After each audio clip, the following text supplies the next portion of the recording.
Hello. So it's been a while.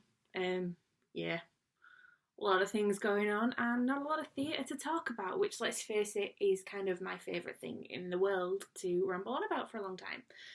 So I was thinking about how that is the case, and it may be the case for quite a long time, apart from a few odds and sods of things that are starting to make a bit of a return to the West End, like the Les Mis concert edition that's coming in December and I believe is already sold out and stuff like that. There's not a lot to talk about and there's not a lot that I'll be able to go to for a very, very long time. Definitely not this year. Like by now I would have probably I'd have done West End Live. I'd have probably had another little holiday.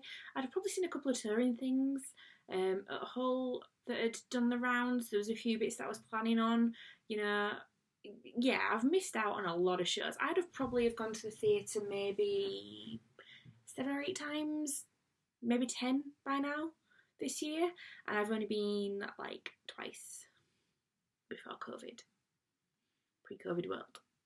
And I was thinking about what exactly it is that I missed about it and my holidays and that kind of stuff. So yeah, be prepared to have me ramble on about how my life is like disastrous because I can't go to the theatre right now. And I know that COVID has caused bigger problems for people. You know, people have lost friends and family members and all that kind of stuff. And I'm not saying anything about that because it's hit everybody really, really hard. But I just wanted to kind of talk about the mental side of theatre and why it is important to me, especially, and to a lot of people out there, that kind of theatre exists and escapes like that exist. And the biggest thing is that it is an escape.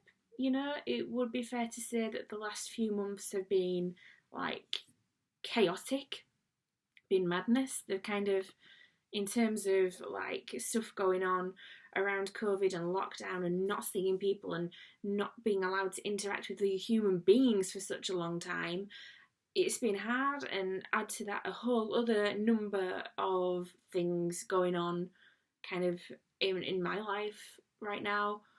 I could really do with an escape. I could really do to go to the theatre. And the thing is that you do get to live in somebody else's world and in somebody else's life for a couple of hours. And how often do we just think, I wish I could have a break from being me? I wish I could have a day of being somebody else in a different world, in a different life. And theatre allows you to do that in a small way. You know, you walk into the Sondheim and suddenly you're not in your own world with your own problems. You're in 19th century Paris and you're living along with these characters and you're rooting for Jean Valjean and you're hoping that everything turns out alright in the end, as disastrous as things might be, and that people are going to redeem themselves, and they generally do. And that's great. Like you go into Kinky Boots, suddenly you're in that world of drag queens and glamour and sequins and glitter, and your own life isn't there anymore. You're in somebody else's life. You're in Charlie's life, in Lola's life. And that kind of, we could really do with that right now, all of us, in a small way. And not being able to escape from that, we're all stuck in our own heads like 24/7 now. You can put on a film, but it's not the same because you put a film on Netflix and you're texting or you're scrolling through Facebook at the same time, or you're doing other things. Like I've completed a cross stitch. I'm not entirely focused on the film at hand because I'm busy counting stitches or whatever it may be. I'm not lost in that moment. I'm not lost in that world. In a theatre, in a musical, I am 100% committed to the world that is going on around me. Whether that be all of a sudden I'm in Sheffield watching Jamie New become a drag queen, or whether I'm in an opera house in Paris hoping that Christine and Raoul evade the Phantom long enough to get away and be together. It's you're totally committed to it. All your own thoughts are gone. There's nothing else in your head except for what is going on in that moment, and we're missing that a lot. You know, it's important from like kind of a mental perspective in terms of getting that time away from your own problems and just taking your head out of the moment. Can't do that right now. I can't do that right now. Basically, you have to imagine that I've been stuck inside this noggin since March. The last musical I saw was on the 12th of March. We are now in the middle of October, and I've been stuck in my own brain for that long, and that's really difficult. And I think that's what frustrates me about theatres not being allowed to open with this. There are safe measures that you can do, and there are things that around there, like getting there and stuff, that would be problematic and scary and stuff.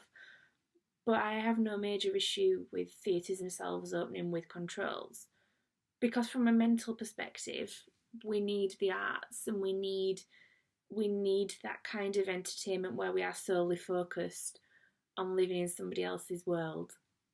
And as much as anything, the world that they live in, as much as bad things happen, and let's face it, everybody dies in Les Mis, and tragic things happen, things kind of always turn out alright in the end. Whether that be in a way that the characters expected or a way that they didn't expect, things always turn out for the best. That's kind of a message that we're really missing. You look at, to go back to Kinky Boots, things are going bad for Charlie, but actually he's got a support system and uses that and does what's right, and things turn out great for all of them in the end with the range of Kinky Boots. We don't have that support bubble in real life, really, because we're not allowed to have that many people around us and interact with people and stand next to each other and make physical contact with another human being. It would be nice to see that in front of me on the stage with people interacting and having that kind of supportive relationship that we aren't lacking, just to remind us what it was like. It sounds crazy, and things have been mad, and at work we're all here to support each other, and in the real world out there on the streets, people have got friends that they kind of are allowed to see, but only at a distance and stuff. So it's tricky. Seeing a group of people clubbing together for a main aim, I think would be a massive mood boost right now. Yeah. As much as anything, it means that I haven't had a holiday. Not the end of the world. I hear you cry. People have had holidays cancelled left, right, and centre, and that's fine. That's it's hard for everybody. Everybody needs that time away. You need to escape and again get away from it all. That's the whole point. The whole point for me of my holidays is having a week, a few days, or whatever it is, going down to London, seeing some shows, seeing some sights. For me, as someone with a history degree who does have a deep interest in history and how we are, missing out on going to those historical places and stuff like that is kind of hard, because I love going to museums and seeing how humans never change. That's what I find the most interesting about going to these places. You go to these places and you see stories of people and their relationships with each other and the choices that they make, and you realise that actually we're the same.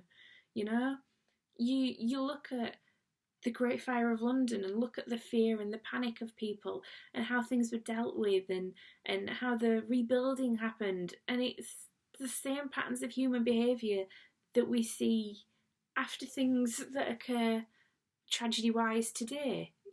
Things never change, people never change, and I find that really interesting and actually quite comforting. There's something very comforting about that. And I know it sounds weird, but I like a cemetery. Call me crazy. It's been suggested that I am like the modern equivalent of Lydia Deetz from Beetlejuice in many ways around that. But again, I find going to cemeteries quite comforting. On my bucket list is to visit all 7 magnificent 7 cemeteries, okay? And it has been for a long time, and I've done 2 of them. Done Brompton and Highgate. And I was going to do a couple more this year. I was going to make a bit of a day of going around 2 or 3 cemeteries when I went on my holidays, which obviously didn't happen. And people say, but why are you that interested in the cemeteries? And I find them, again, quite comforting. You look at the people that are buried side by side, and people say that death is the great leveller. It is and it isn't, insofar as there are people buried next to each other that are from totally different walks of life and absolute non-entities buried next to people that have made a huge impact on the world. But in their own lifetimes, they made a huge impact on the people around them. And I find that quite fascinating. I would love to know the story of every grave in every cemetery. That's quite time consuming, and I don't think that's ever going to happen, but that is something that I would love to do. And the reason I love these cemeteries is they were set out with a plan. You know, they were set out because London's churchyards were full and people needed somewhere to go, and the whole aspect of how we mourn and how we treat death and fashion around it kind of got set out at this time when all these historically beautiful cemeteries were built, and that echoes right down to how we process stuff today. So I find that really interesting. And there are people in these cemeteries that it just blows my mind that I'm stood next to what is left of them. You know, last cemetery I went to was Brompton, and I was stood there in front of Emmeline Pankhurst. I didn't know what to say. I mean, I did get a bit like teary, genuinely, which I know sounds like a weird thing to say and to do. But you've got to think that because of this woman, I'm a woman who's allowed to own my own home. I'm allowed to vote. I have a mortgage, drive a car, have a job in a managerial position. You know, without Emmeline Pankhurst, none of these things would apply to me and none of these things would be true. But there she is. You know, there is what is left of her, and people are still paying tribute to her and putting purple flowers and white flowers on her grave.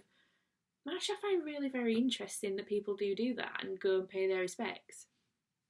But next to her are people that, to all intents and purposes, made no impact on the wider world. But everyone's together.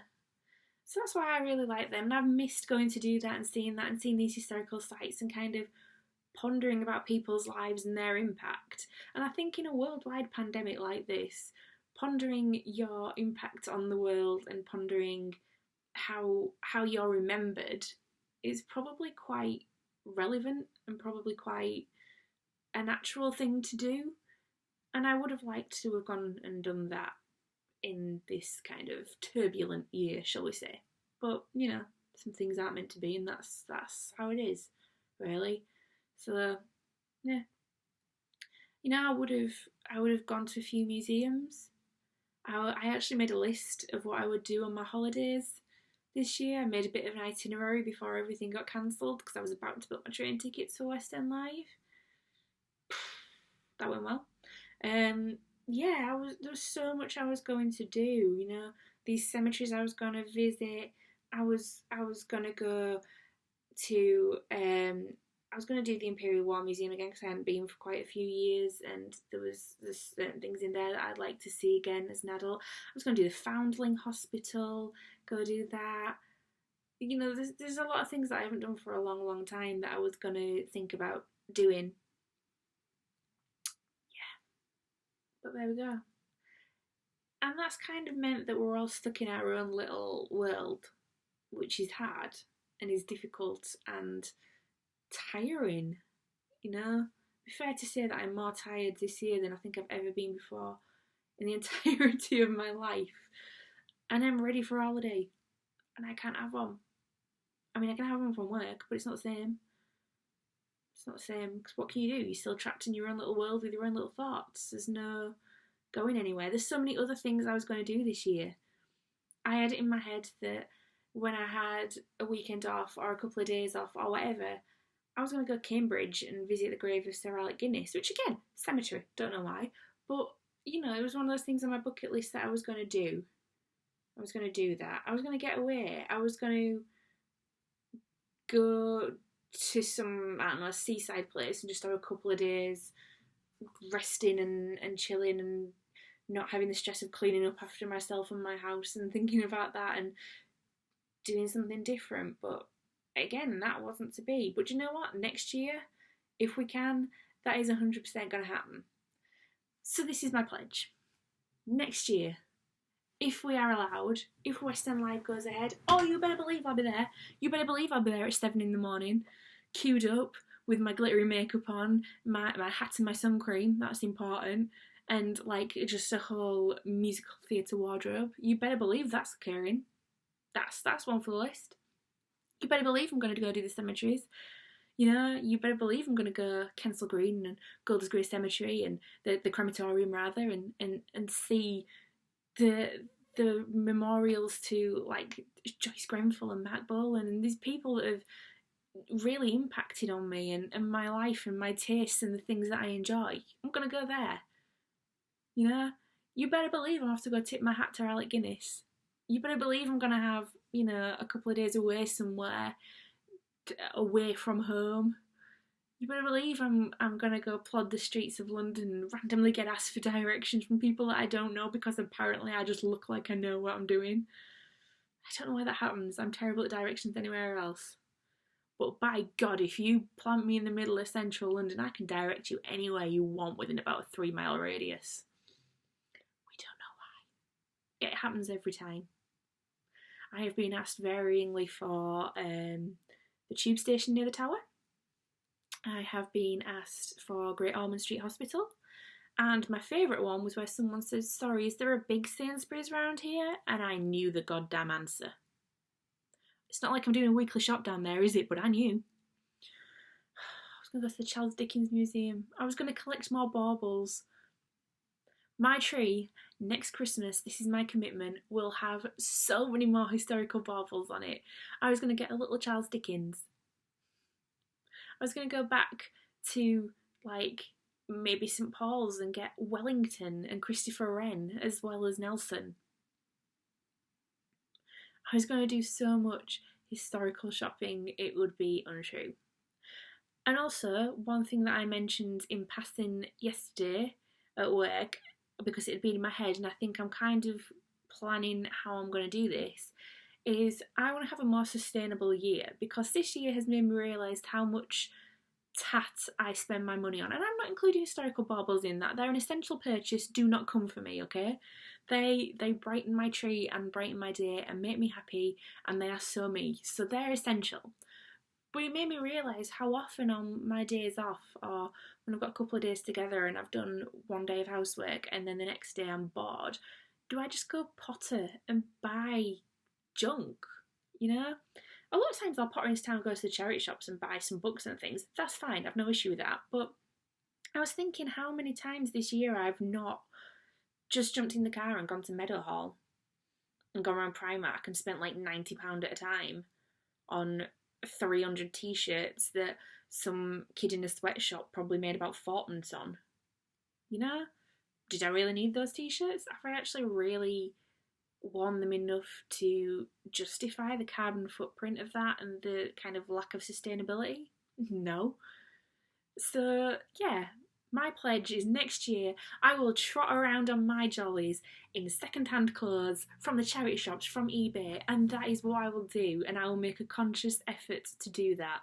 I won't get in the car and put my carbon footprint up to go and buy jeans at a tenner that have travelled halfway around the world. I'll plod into town with my shopping trolley and I'll buy those £3 from Bernardo's and know that at least I've put something back into a pot that's doing some good. So that is my pledge. Come at me next year's West End Live when I've got my my second-hand jeans and whatever random top that the Hat Foundation should have available to me on that day. And I cannot wait for that day to come when things are back to normal, but actually we're all a little bit better as people.